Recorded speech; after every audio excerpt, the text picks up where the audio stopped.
રાજકોટ જિલ્લાના ઉપલેટામાં સૌરાષ્ટ્ર સર્વોદય ટ્રસ્ટ દ્વારા cottage hospital ખાતે 13મા મેગા મેડિકલ સર્જરી કેમ્પ યોજાયો હતો. ઉપલેટામાં સૌરાષ્ટ્ર સર્વોદય ટ્રસ્ટ કોટેજ હોસ્પિટલ ખાતે સર્વરોગ નિદાન કેમ્પનું આયોજન કરવામાં આવ્યું છે. વાત કરવામાં આવે તો આ 23 વર્ષ પહેલા માત્ર વતનનું ઋણ અદા કરવા માટે અમેરિકાથી આવી દેશ વિદેશના નામાંકિત અને નિષ્ણાત તબીબોના સહકારથી સેવાભાવી આગેવાનો દાતાઓના સહયોગથી સૌરાષ્ટ્ર સર્વોદય ટ્રસ્ટની સ્થાપના કરી મેગા મેડિકલ અને સર્જિકલ કેમ્પનું આયોજન કરાયું હતું, જેમાં દર્દીઓને તપાસ, સારવાર, ઓપરેશન, દવા અને રહેવા જમવા સહિતની વિનામૂલ્ય સેવા આપી હતી. ઉકાભાઈ સોલંકી આ સેવાની જ્યોત ચલાવી અડધા સૌરાષ્ટ્ર માટે આશીર્વાદરૂપ આ મેડિકલ કેમ્પની સેવાની જ્યોત સ્વર્ગસ્થ ઉકાભાઈ સોલંકીના દુઃખદ નિધન પછી તેમના ધર્મપત્ની નલિનીબેન સોલંકીએ આ ટ્રસ્ટનું સુકાન સંભાળી સેવાની જ્યોત ચલતી રાખી હતી. આ કેમ્પમાં ડોક્ટર દ્વારા પોતાની માનદ સેવા આપવા આ કેમ્પમાં કેન્સર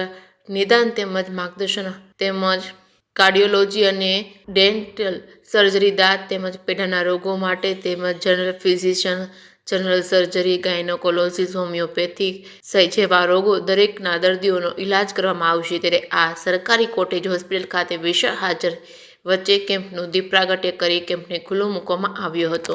જે સિંહ ગુજરાતી સાથે અર્શી આહિર, ઉપલેટા. મારું નામ નલિની ઉકાભાઈ સોલંકી છે. મારા હસબન્ડ બીજાના સહયોગથી આ કેમ્પ 2001માં ચાલુ કર્યું હતું. કોવિડને કારણે 2 વર્ષ અમે લોકો આ કેમ્પ નથી કર્યું, એટલે હવે 23 વર્ષ થયા. પણ કોવિડને ટાઈમે જો અમે ફાળો ઉઘરાયું, અમે આ બધી અહીંયા ગવર્મેન્ટ હોસ્પિટલમાં બધા ઇક્વિપમેન્ટ, ડેન્ટિસ્ટ, મોનોગ્રાફી, ઓસ્ટિયોપેથી બધી જાતના અમે ઇક્વિપમેન્ટ મૂક્યા છે.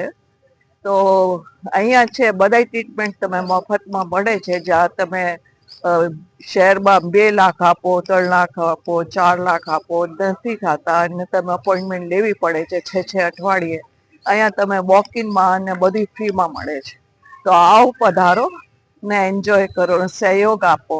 હવે અહીંયા ગવર્મેન્ટ હવે અમારા માટે અમારું કામ જોઈને ને અમે જો કોઈ કામ કર્યું છે, ગવર્મેન્ટ એક મોટો હોસ્પિટલ બનાવ્યું છે ને અમે તમે બધાની મદદની જરૂરત છે, પણ આ તમારા લોકો માટે છે. એટલે આવો, પધારો ને સહયોગ આપો. ડૉક્ટર પિયુષ ચોલિયા, મુંબઈથી આવું છું. ઉપલેટા મારું મૂળ વતન છે. મારા પિતાજી પણ અહીંયા ડૉક્ટર હતા અને હું ડૉક્ટર થઈને મુંબઈ સેટલ થયો. છેલ્લા 25 વર્ષથી ઉકાભાઈ આ પ્રવૃત્તિ શરૂ કરી છે, જે મેગા મેડિકલ કેમ્પ અને સર્જિકલ કેમ્પની. આ એમનો આજે 23મો કેમ્પ છે. વચ્ચે 2 વર્ષ કોરોનાને કારણે નહોતા થયા. લગાતાર હર વર્ષે ડિસેમ્બરના છેલ્લા અઠવાડિયે અને જાન્યુઆરીના પહેલા અઠવાડિયામાં 12 થી 15 દિવસનો આ કેમ્પ યોજાય છે. એમાંનો આ 23મો કેમ્પ છે. આજથી એની શુભ શરૂઆત થાય છે. અહીં જુદા જુદા હિન્દુસ્તાનના બધા શહેરોમાંથી જુદી જુદી બ્રાન્ચના બધા ડૉક્ટરો આવી પોતાની ફ્રી સેવા આપે છે અને અહીંની લોકલ ટીમ આખા કેમ્પનું આયોજન કરે છે. અમારી સાથે અમારા ઉકાભાઈના શ્રીમતી નલિનીબેન છે. ઉકાભાઈના સ્વર્ગવાસ પછી આ કેમ્પની તમામ જવાબદારી સંભાળે છે. આપણે એમને સાંભળીએ.